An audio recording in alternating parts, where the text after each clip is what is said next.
Part 62. Military Expeditions.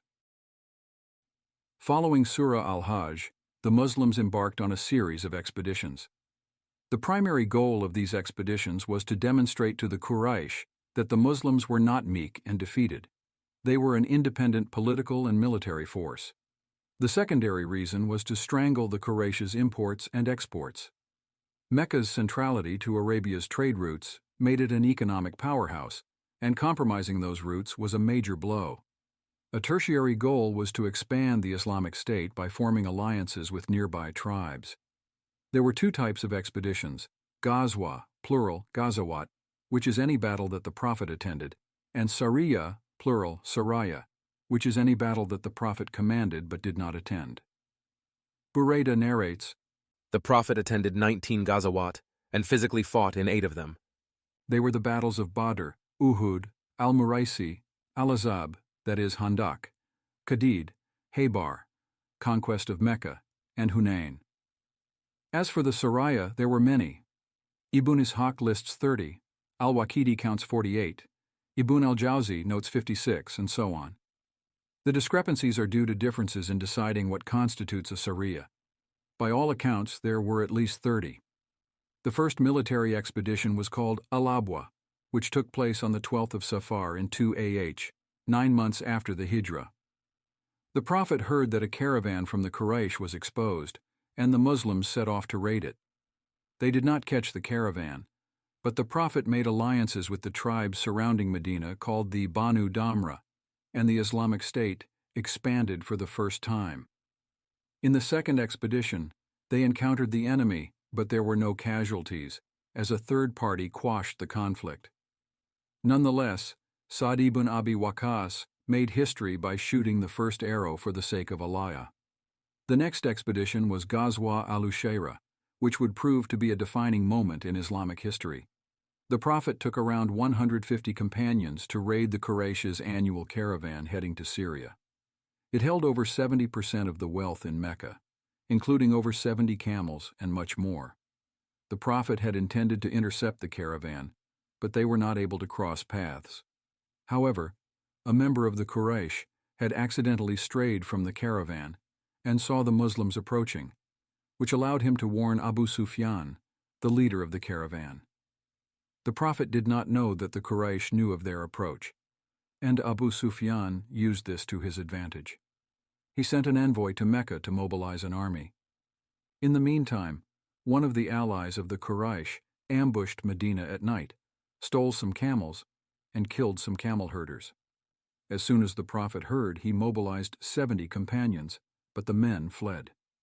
This was referred to as the First Battle of Badr, or the Small Battle of Badr, as it took place on the plains of Badr, though no actual fighting took place. After failing to intercept the Quraysh traveling northbound, the Prophet sent 8 Muhajirun southbound to observe the Quraysh traveling to Yemen, nominating his cousin Abdullah ibn Jahsh as the leader. They were all Muhajirun because the Prophet was keen to remind them that Mecca was taken from them and that their fight was not over. He wrote a letter and told them to travel for 2 days before opening the letter, which instructed them to abruptly change directions and enter Mecca. The Prophet's secrecy and caution in this regard is a clear indication of the importance of discretion and tactics in warfare.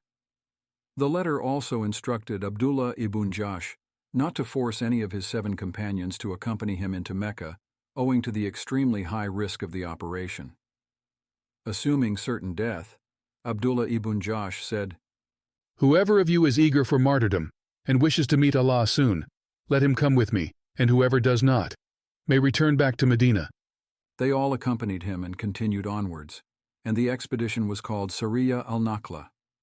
They had 4 camels between 8 of them, yet another indication of the scarcity of resources in early Islam. One of their camels escaped in the night, so Sa'd ibn Abi Waqqas and Utbah ibn Ghazwan remained in the desert, while the remaining 6 continued to Mecca. As they arrived in the desert grove of Naqla, on the outskirts of Mecca, they saw a small business caravan loaded with merchandise. They were faced with a dilemma. This raid would be extremely profitable for the Ummah, but the Prophet sent them to gather information, not to fight. Moreover, it was the 30th of Rajab, a sacred month, which means there was 1 hour left before fighting was permissible. They debated amongst themselves, but the opportunity was so tantalizing that they decided to pounce. They attacked, killed 1 guard, Amr al-Hadrami, captured 2 more as prisoners of war, and returned to Medina.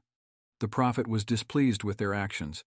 He reprimanded them and refused to accept any of the war booty, saying, "I did not send you to fight in the sacred month." The Quraysh reveled in this mistake. They proliferated the news of this event and spread their criticisms of the Muslims throughout the whole of Arabia, accusing them of violating the sanctity of the sacred months and transgressing the religion of Ibrahim. The Prophet felt great stress over these accusations, as they contained elements of truth. Allah then revealed, They ask you about fighting in the sacred months. Say, fighting during these months is a great sin, but preventing people from the path of Allah, rejecting Him, and expelling the worshippers from the sacred mosque is a greater sin in the sight of Allah, and fitna is far worse than killing. Surah 2, verse 217. Ibn Abbas comments that fitna, linguistically translated as trial, refers to kufr.